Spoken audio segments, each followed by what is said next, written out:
خیلی ممنونم که تونستیم شما رو ببینیم. من امروز تولدم بود. بابام بهم یه هدیه داد، اونم هدیه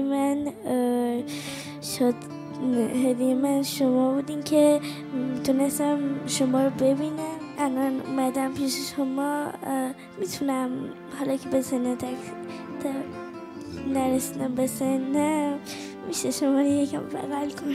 بغلم کنید، پاشو بیا اینجا بغلم.